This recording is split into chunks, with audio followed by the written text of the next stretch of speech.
Hello, അപ്പൊ നമുക്ക് ടെമൂന്നൊരു parcel വന്നിട്ടുണ്ട്. ഞാൻ എപ്പോഴും 2 ആഴ്ച മുന്നേ ഓർഡർ കേട്ടോ.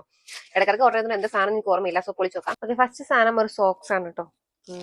രണ്ടാമത്തത് ഇതെന്താ സാധനം പറയും, നമ്മള് തായ്ലാൻഡിലൊക്കെ പോകുമ്പോ ഇങ്ങനെ ഗോവയ്ക്കൊക്കെ പോകുമ്പോ ഇങ്ങനെ തലയ്ക്കകത്ത് കൊടുക്കുന്ന ഒരു സാധനം ഇങ്ങനെ ഇങ്ങനെ കെട്ടത്തില്ലേ, ഷേപ്പ് ഡ്രസ്സുകളൊക്കെ ഇടില്ലേ, അപ്പൊ ഉള്ളിലിടാനുള്ള ഇന്നറാണ് കേട്ടോ.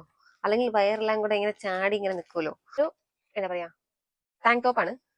ബ്ലാക്ക് കുറച്ച് ഹൈ നെക്കിൽ വരുന്ന ഒരു സാധനമാണ്. ഇത് കുറച്ച് കട്ടി കുറവാണ്. ഞാൻ ഉദ്ദേശിച്ചത് കുറച്ചും കൂടെ കട്ടിയുള്ള സാധനമായിരുന്നു. ഒരു സ്പോർട്സ് ഡ്രൈ ആണ്. കുറെ സാധനം അപ്പൊ ഞാൻ ജിമ്മിൽ പോകാനുള്ളത് കൊണ്ട് കുറെ സാധനം ഇങ്ങനെ വാങ്ങിച്ച് പരീക്ഷിച്ച് നോക്കുന്നുണ്ട്. കാരണം എല്ലാ സാധനവും നല്ലതായിരിക്കില്ല. പല ബ്രാൻഡിന്റെ പല സാധനങ്ങൾ ഞാൻ വാങ്ങി നോക്കി. അപ്പൊ ഏറ്റവും നല്ല സാധനം നമുക്ക് പിന്നെ റിപ്പീറ്റ് ആയിട്ട് വാങ്ങാലോ എന്ന് പറയുമ്പോൾ നമ്മൾ കണ്ടോ ഇത് പണ്ട് നമ്മൾ കുട്ടികളാകുമ്പോൾ യൂസ് ചെയ്യുന്ന സാധനമാണ്. പക്ഷെ ഇപ്പം കണ്ടോ, നമുക്ക് തലയിലൊക്കെ കുത്തി പുതിയ പുതിയ ഡിസൈൻ ഹെയർ സ്റ്റൈലൊക്കെ പരീക്ഷിക്കാൻ പറ്റിയ സാധനമാണ്. ഒരു മാലയാ, പൊളിയാ. കണ്ടോ, നല്ല രസം.